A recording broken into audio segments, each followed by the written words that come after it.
everyone! Welcome back to my channel at kung bago ka lang sa channel na ito, please consider to subscribe, hit the like and click the notification bell para sa mga susunod nating videos. Today ay sasagot tayo ng isa sa mga tanong ng ating mga viewers. At ito po ang tanong niya.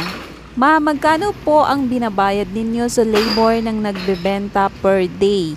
Ang sagot ko po dito ay base lang po ito sa mga experience namin dito. Sa ngayon guys, ang pasahod namin dito sa mga tao or sa mga partner namin dito sa Parisan ay nakadepende ito sa sipag, sa commitment niya sa trabaho. Once nakikitaan namin ito ng dedikasyon sa kanyang ginagawa, ino-offeran kagad namin ito ng mas mataas na sweldo. At kung ang taglay naman ay sipag at hindi naman gaano kakalidad ang trabaho, ito yung mga taong tinatawag nating helper. Ito kasi yung mga taong kailangan pa nila ng guidance. Kailangan pa natin iutos ang gagawin nila. Pero dapat mas mabilis nila itong ma-adapt ang mga gagawin nila para magstay sila sa trabaho. Kaya ang sweldo nila dito ay iba-iba depende sa sipag na taglay nila at sa scope ng ginagawa o trabaho nila. Ang sweldo nila dito ay nagre-range from 500 pesos up to 1,000 pesos.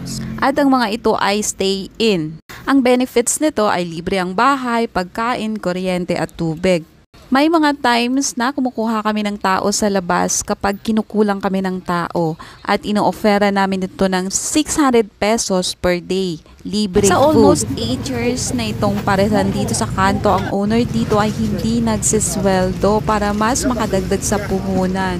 Kaya wag muna tayong mag-after ng kikitain natin, lalo na sa mga magsisimula pa lang. Ops, hindi pa dito nagtatapos ang ating kwento patungkol sa pasahod.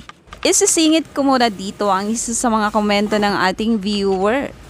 Ito po ang komento niya. Kumain kami sa pinagmamalaki mo. Diyos ko, chili sauce, wala na daw umagang umaga. Nakakadismaya guys, wag na kayo kumain dyan. Puro hype. Maraming salamat po sa iyong komento. Pero sa totoo lang, hindi kami nagko-coast cutting or wala kaming coast cutting pagdating sa mga condiments. Lalong-lalo na dito sa chili sauce. Kahit na dumaan pa tayo sa presyohan ng sili na umabot sa 1,000 pesos per kilo, aware kayo maabot ng 800 up to 1,000 ang kilo ng sili. Pero never kami nag-coast cutting pagdating dito dahil nga sa meron din naman kaming alternatibo para dito, no? Once biglang maubos itong chili sauce dito sa Hapag, meron kaming emergency alternatibo na Sriracha Extra Hot Chili Sauce. Meron itong iba't ibang size mula sa pinakamalaki na meron siyang 4.5 liter. Meron ding 850 grams, ito yung usually nakikita doon sa Hapag. At ang 280 gram. Ito naman po ang pinakamaliit na size. Pwede nyo po itong bilhin sa Shopee o kaya Lazada para matest nyo po kung anong lasahin ng tinatawag na Sriracha. So hindi tayo nauubusan nito unless mag-sold out ang warehouse. Ito ang mga condiments na nandito sa Hapag ay unlimited po ito. Kayo po ang magtatakal ng gusto nyo. Kaya kahit maglagay ka na namang takal na garlic granule dyan sa hinain sa'yo ay walang problema. Choice mo yon bilang customer. Karapatan mo rin ang magkomento sa mga ayaw mo. At kung meron pa kayong ibang komento, comment down below para ma-approach natin ang kinauukulan. At uulitin ko ang mga condiments na nakikita natin sa harapan ay unlimited.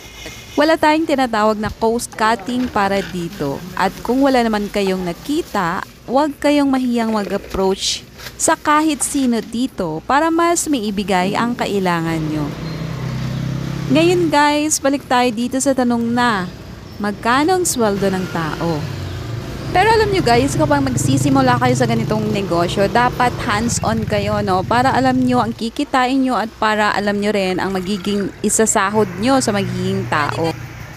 Kasi based on our experience guys, no, ang unang araw ng kita namin is 200. What if kung meron kang taong binabayaran na 500 or 600, di luging-lugi ka na kagad. Sa negosyong ito guys, hindi ka agad-agad makikita ang malaking kita. Medyo matagalang panahon bago mo makita ang totoong kita. Kaya sa pagsisimula, kailangan mo maging hands-on dito. And of course, kukuha ka ng helper. Pakiusapan muna sa mababang halaga. Dahil nga magsisimula pa lang ang negosyong ito. Ang mababang pasahod para sa mga tao ay nagre-range ng 4,000 up to 6,000 pesos kada buwan. Ito ay naa-apply namin sa mga kamag-anaka na pwedeng mapakiusapan. So dito nagsisimula ang kanilang mga sahod noon. Lately nung nakilala itong parisan at lumakas ito, kasabay dito ang pagtaas ng kanilang sahod. Kasabay din nito ang pagtaas ng mga bilihin. Kaya minsan, break-even pa rin ang kita dito sa dami ng mga nadagdag na expenses. Pero wag na wag kang ma-discourage sa sinabi kong break-even. Sa lahat ng klase ng negosyo, hindi lagi panalo. Abay, ang swerte mo na nun kapag lagi. Ang mahalaga dito ay kung paano mo mapatagal ang negosyong sinimulan mo. Importante, hindi natin nakakalimutan ang mga basic things or small things na ginagawa natin noong nagsimula tayo. Dapat alamin natin lagi ang mga pangangailangan ng ating target customer and serve. Kapag nakaka-encounter ka naman ng struggle at nahihirapan sa negosyo mo to keep on track, abay, mag-relax ka muna at mag-isip-isip. Then, maghanap ng mentor na makatutulong sa'yo. O kaya'y sumali sa mga supportive groups. Marami ito sa Facebook. Malay mo, dito ang magiging susi mo para ma-achieve mo ang mga layunin mo sa negosyo mo.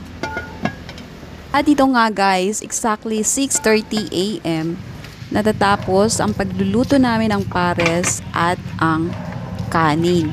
So ito po ang aming special rice. Meron po itong Chinese sausage. Pwedeng-pwede itong kainin itself kasi masarap na po siya. Ito naman po ang second batch ng aming niluluto. Ayan. So magsiserve pa lang tayo ng first batch. Kasabay neto ang pagluluto ng second batch. So sa isang araw ay nakakapagluto kami ng up to 3 third batch. At sa kanin naman ay nakakapagsaing kami ng 3 beses. Equivalent to 40 kilos. Nauubos ito at 4 to 5 p.m.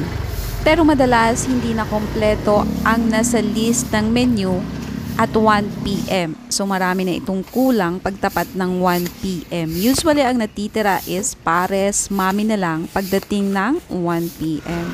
Right after na maluto, hindi po ganun kadami ang taong kumakain dito. Dumadami ang bugso ng tao dito pagtapat ng alas 8, alas 10, lalong-lalo bago magtanghalian. So 11:30 up to 1 p.m. Hindi lahat na oras sa buong araw ay dinudumog tayo ng customer. Parang ulan lang yan. Minsan may bugso, minsan wala. At isa pa sa mga nabago dito sa Parisan ay ang pagluluto ng second batch and third batch. Dati-rate, nagdadagdag lang tayo ng sabaw para masustain ang buong araw na pagtitinda. Next, isi-share ko din sa inyo kung paano nga ba ito ginagawa ang chichalak pares. Stay tuned kayo at panoorin ito hanggang sa matapos ang video.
Dadalhin ko yung bago. Tatanggalin mo na. Hindi pa.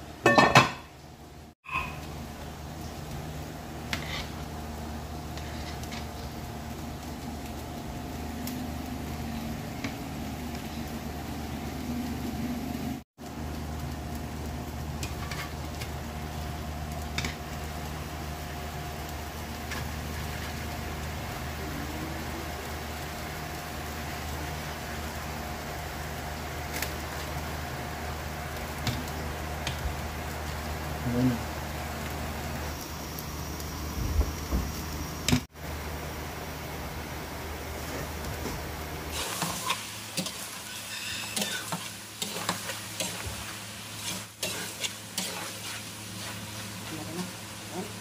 Pangipit. Ha? Yung mga nabibigyan na natin.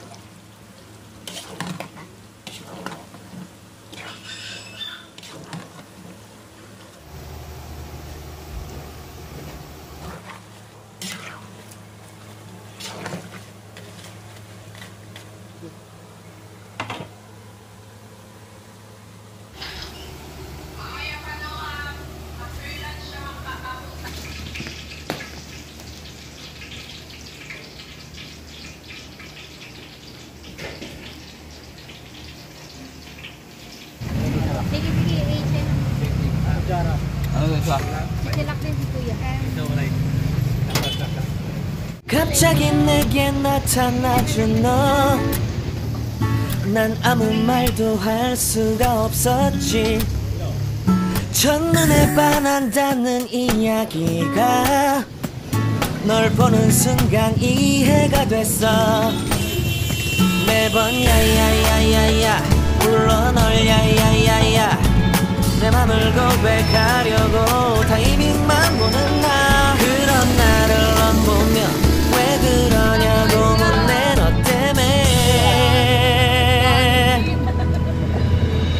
I'm going crazy I'm going crazy 무뎌져 버린 내 가슴이 뛰어 I'm going crazy yeah. 시간은 계속 흘러만 가고 기다리다 지쳐 그만 널 놓칠까봐 하지만 성급한 나의 고백을 넌 거절할까 두려워서 매번 야야야야야 불러 널 야야야야 네가 제일 좋아하는 게 뭐냐고 물어본 나 그런 나를 넌 보며 대답 없이